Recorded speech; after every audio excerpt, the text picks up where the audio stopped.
अलावा हमारा कैंसर जो प्रोग्राम है उसके तहत बहुत ज़्यादा स्क्रीनिंग प्रोग्राम्स को इन्होंने आंगनबाड़ी या जो हमारी आशा वर्कर्स हैं उनको भी ट्रेन कर रहे हैं।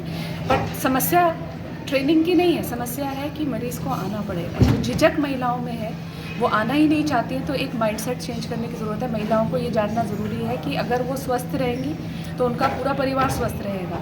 अगर वो अपनी बीमारियों को छुपाएंगी तो आगे जाके वो इतनी बड़ी विपदा बन जाएगी, ना वो परिवार देख पाएंगी और परिवार भी टूटेगा। होते हैं उनके सिम्टम्स बड़े अभिन्न होते हैं। ऐसा नहीं है कि कैंसर के सिम्टम बड़े से अलग होंगे कि वो कहेगा कि मैं कैंसर हूँ। आपको कोई भी समस्या, खाना नहीं खाया जा रहा है, आवाज़ में तब्दीली हो रही है, खांसी है जिसका निदान नहीं हो रहा है, सांस फूल रहा है, वज़न कम हो रहा है, पाचन खराब है, शरीर के किसी भी हिस्से से खून आ रहा है, आपको कहीं भी शरीर में गिल्टी, गांठ, सूजन का एहसास हो रहा है, ये कैंसर के चिन्ह हो सकते हैं। इनको दिखाना चाहिए। और इम्पॉर्टेंट चीज़, जो ये गिल्टियाँ, गांठ होती हैं कैंसर की, इनमें दर्द नहीं होता है। ज़्यादातर लोग बैठे रहते हैं, गांठ को देखते रहते हैं कि दर्द नहीं है तो शायद ये कैंसर नहीं है।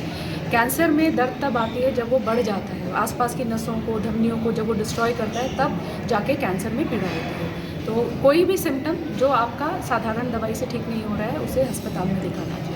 अभी तक आपको इस दिशा में कहाँ तक सफलता मिली है, या आप महसूस कर रहे हैं कि हमें एक ग्रास रूट तक इसको लेके जाने में और किन संसाधनों की ज़रूरत है? तो सबसे बड़ी सफलता जो हुई वो ये हुआ कि जो सर्वाइकल कैंसर जिसकी मैंने बात की, वो नंबर 1 कैंसर था महिलाओं में, वो नंबर 1 से खिसक के नंबर 2 पे आ गया है, क्योंकि स्क्रीनिंग मेथड्स थोड़े से रीइंफोर्स हुए हैं, वैक्सीनेशंस भी आने लगी हैं।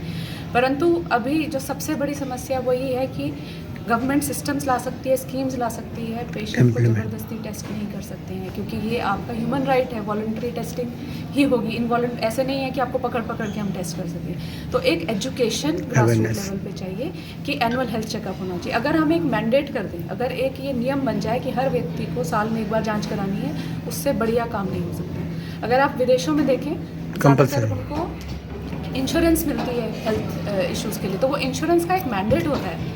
Unless you get your test done, you cannot be entitled to that insurance. तो आपकी कुछ सब्सिडीज़, आपकी कुछ इंक्रीमेंट्स या कुछ चीज़ टैग करनी पड़ेगी एनुअल हेल्थ चेकअप से, तभी लोग कराएंगे। कुछ प्रेरणा देने के लिए कुछ ना कुछ आपको क्रिएट करना पड़ेगा सिस्टम। अगर एनुअल हेल्थ चेकअप सबका होना शुरू हो। धर्मशिला नारायणा हॉस्पिटल दिल्ली ने कैंसर रोगियों और कैंसर से बचे लोगों के लिए एक रूबरू कार्यक्रम का आयोजन किया। यह कार्यक्रम कैंसर पर विजय प्राप्त कर चुके लोगों की उपलब्धि के साथ कैंसर रोगियों में आशा की एक नई किरण को जगाने के उद्देश्य से किया गया। इस कार्यक्रम में मुख्य अतिथि के रूप में नसरीन शेख, खो खो चैंपियन, और विशिष्ट अतिथि के रूप में ब्लॉसम कोचर, प्रसिद्ध हेल्थ एक्सपर्ट उपस्थित थीं। धर्मशिला नारायणा हॉस्पिटल में रेडिएशन ऑन्कोलॉजी की डायरेक्टर और क्लिनिकल लीड डॉक्टर कानिका सूद शर्मा ने कैंसर योद्धाओं द्वारा साझा की गई प्रेरक कहानियों और अनुभवों को प्रस्तुत किया, जिन्होंने अपने दृढ़ संकल्प और संघर्ष से वहां उपस्थित लोगों को प्रेरित किया। इस कार्यक्रम में कैंसर की जंग जीत चुके लोगों ने अपनी कठिन यात्रा और चुनौतियों के बारे में बताया तथा उन लोगों को आशा और प्रोत्साहन दिया जो अभी भी इस बीमारी से जूझ रहे हैं। मुख्य अतिथि के रूप में खो खो चैंपियन नसरीन शेख ने बाधाओं पर काबू पाने की अपनी प्रेरक कहानी साझा की और प्रतिभागियों को अपनी ताकत पहचानने के लिए प्रोत्साहित किया। वहीं मुख्य अतिथि के रूप में प्रसिद्ध हेल्थ एक्सपर्ट ब्लॉसम कोचर ने कैंसर रोगियों के समग्र देखभाल, इलाज के महत्व और उपचार प्रक्रिया में मानसिक स्वास्थ्य की भूमिका पर जोर दिया। इस कार्यक्रम में पारिसा कम्युनिकेशन की निदेशक तबस्सुम हक भी मौजूद थीं, जो वैश्विक स्तर पर डेजल इवेंट आयोजित करती रही हैं। उनके साथ उनकी 20 से अधिक डेजल डिवास भी मौजूद थी। धर्मशिला नारायणा हॉस्पिटल के सीईओ नवीन शर्मा ने कैंसर रोगियों के देखभाल और उनकी सहायता हेतु अस्पताल की प्रतिबद्धता पर जोर दिया।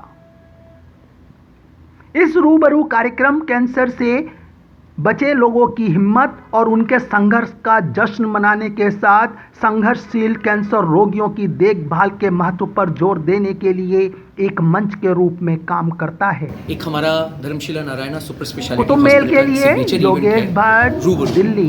रूबरू हमने 2014 में स्टार्ट किया।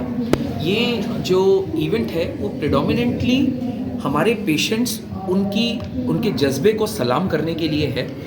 आज के दिन साल में वैसे तो हर दिन हॉस्पिटल में कुछ ना कुछ प्रिवेंशन प्रोग्राम, हॉस्पिटल्स के जो पेशेंट हैं, कैंसर के जो पेशेंट्स हैं, उनके सर्वाइवर के लिए हम एक्टिविटीज़ करते रहते हैं। लेकिन एक दिन में हम ऐसा सेलिब्रेशंस करते हैं जब सारे हमारे कैंसर पेशेंट्स अपनी सक्सेसफुल स्टोरीज, सर्वाइवर इस ड्रेडफुल डिजीज़ से जब लड़ते हुए आए हैं और सर्वाइव हुए हैं, उनका जो कॉन्फिडेंस है, उनका जो जज्बा है, उसको सलाम करने के लिए हॉस्पिटल का पूरा स्टाफ, डॉक्टर्स, मैनेजमेंट सब लोग इकट्ठे होकर उसको सैल्यूट करने के लिए आते हैं। इस प्रोग्राम के साथ साथ हम ये भी प्रदर्शित करना चाहते हैं कि कैंसर एक लाइलाज बीमारी थी, आज की डेट में वो लाइलाज बीमारी नहीं है। कैंसर का यथासंभव रोकथाम, यथासंभव इलाज संभव है और धर्मशिला नारायणा हॉस्पिटल में ऐसे लाखों पेशेंट्स का इलाज हुआ और वो सर्वाइव हुए स्टेज 2, स्टेज 3, स्टेज 4। जब ये ऐसा प्रोग्राम हम करते हैं तो जो